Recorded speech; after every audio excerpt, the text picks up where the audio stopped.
Hey guys, SmartNinja000 here. Today we're doing something a little bit different. It's been a while since we did a map making, so I have to do another one. However, today's map is a little bit different than normal. Instead of it just being some cool survival thing, that's what a lot of our maps are, or just some generic minigame, today we're doing an actual map, not a minigame. So today what we're working on, well really just showing off, is Super Ninja Maker. And that might seem kind of dumb, but what it is basically it's a platforming game, and then you can, after you beat a certain number of levels, which are supposed to be really easy, then you get to make your own levels, which is cool.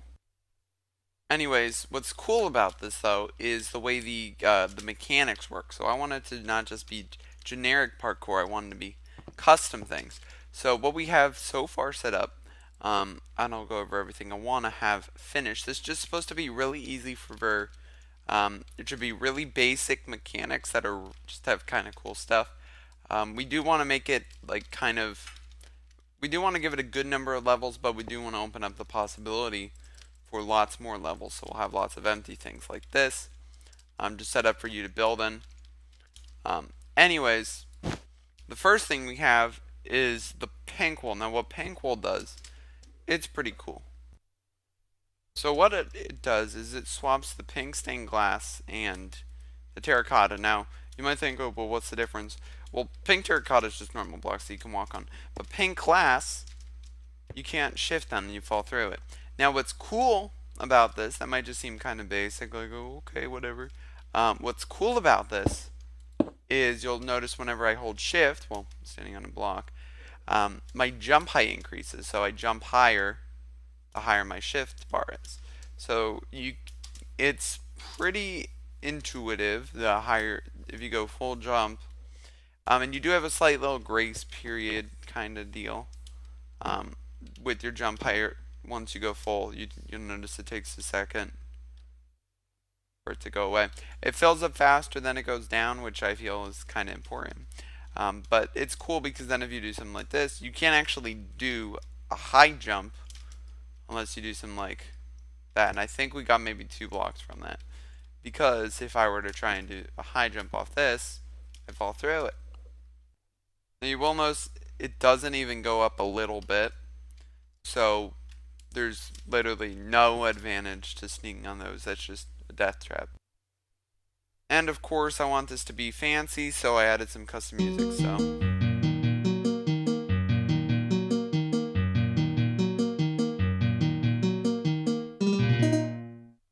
So that's my custom music. You'll notice they do swap.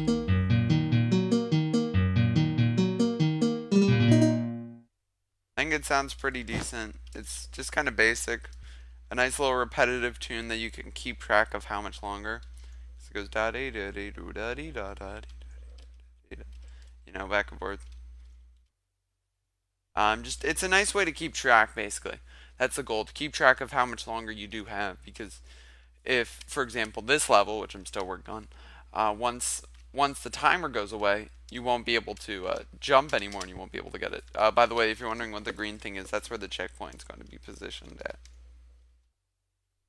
But that is not all I've done so far.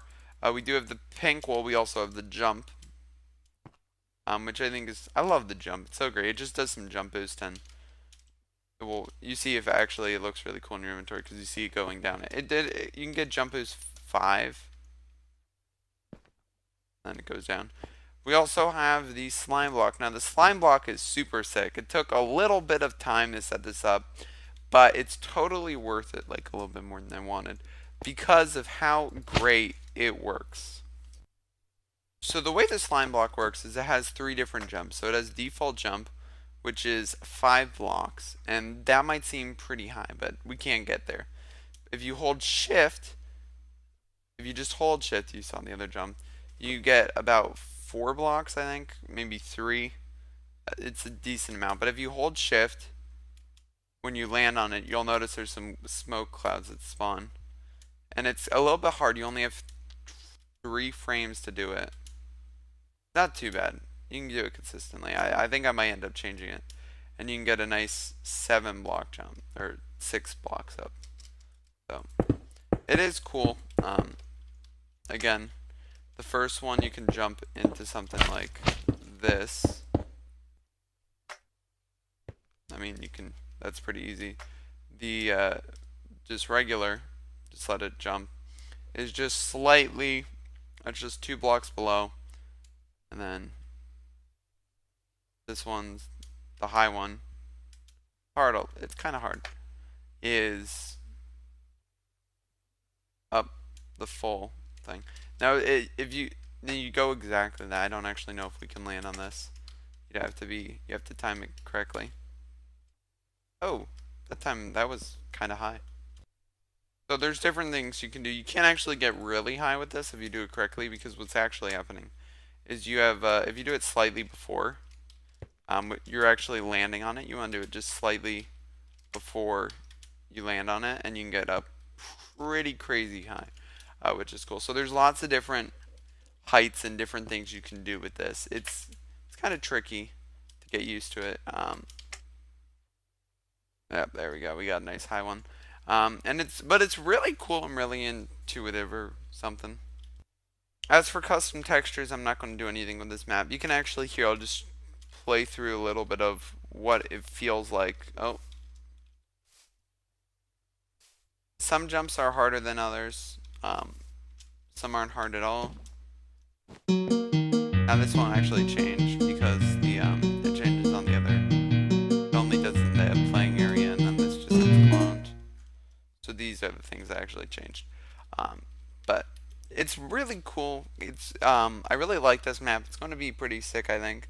I want to do some other cool stuff with it. For example, the pink block, I'm pretty sure you have like a 1 tick where you can actually jump off of it if you do it right, which is kind of insane when you think about it. If you could get that, that would be cool. I might make that a little bit like summon a ray and then just do something. Oh, I think I got it that time. It's tricky. It's very tricky. Yeah, you can see how you like flicker there for a second. If you can get that, you're pretty good. There we go. We got it. So you can do some. Imagine doing something like, because you have jump booster, you can go up, climb the steps. Oh, that's insane. But there's like a 1 frame where you have it. You can see I'm managing it, and I do want to do some stuff with this. It's pretty trolly. The greatest part about this though is if you lag, you can do better. You have a better response time, which I think is interesting. By lag, I mean FPS drop, because it can only run so many ticks a second. So if you lag, you can technically, it would be like slowing down the frame rate, which would be ultimately slowing it down, kind of like a task tool assisted speedrun. But it is pretty tricky. I really like it though. If you can get 1, you're pretty good. It's hard though because you have to time it correctly, the jump. And sometimes, if you do it from the side, I think you can usually, actually wait. Yeah, if you do something like this, if you're like on the edge of it, I think that would be the dev strat, not trying to land center on. I'm like, oh, the music's going to start breaking because I'm doing this too much. And that's the same with the slime block. There's lots of different tricks you can do with it. Like you saw, you could get pretty high with, if you do it beforehand. Like if you press shift, you have a 3 ticks, so you have to do it, or like 3 ticks to do it. Not on it. I'm not on the center, that's why it wasn't working. There we go, that was pretty high. And then of course you can always do the one where it's a little bit dummied down. Um, not as high because you land on it, but it is cool. And let's just go over how this works. So the P, pink wool P, um, I call it P internally. But anyways, the pink switch, the way it works is when you stand on it, it sets a score. Um, Up sidebar, it's P timer, so it uses up less characters. It says score to 160, which is, I believe, 8 seconds of it, which is perfectly fine. And every time you stand on it, it just resets the score. And that's why the music can get slightly broken. Now, what's cool about this actually is the way the music, or not the music, or well, yeah, the way the music works is kind of cool. Let me open up the text file. Just kind of ignore the fact that there's the wizard pack folders on the side. Alright, so what's happening is we set if you have 32, it goes 32, which is like 1 and some seconds. I don't know exactly, but anyways, it's slightly more than 1.5. Anyways, that divides into 5, so this will play 5 times. It will go around the sequence. So here we have it going, this is F sharp, B flat maybe? Goes down to something, I think, wait, F sharp, B flat, F sharp, E flat, that sounds about right. And then we play this down an octave, except we have to actually go up to whatever note this is. I don't know what that note is. And then we do some more, and it's pretty cool actually. Now the reason there's a lot less code than it would seem, should be here, is really simple. It's because it goes around the cycle a bunch of times, but then you'll notice when it hits the P timer of 16, so it'll go this, this, this, this, this. By then it will reach the P timer of 16, of which it comes down and plays the little da da da da da da da, something like that. I don't know. And these are just really fast notes to like, hey, they're going to swap back kind of thing. And I feel like even if you've never done anything with this, like if you've never played the map and you just casually step on the pink wool, I think you'll kind of realize, hey, something's happening now that the music has changed. And what's also nice about this is, well, one, it gives it a little bit more customized feel, but two, it also it just adds a little bit more, I think. Like it gives you a warning about stuff, that cool. And then let's just, since I already have the functions open, let's go look at the other ones.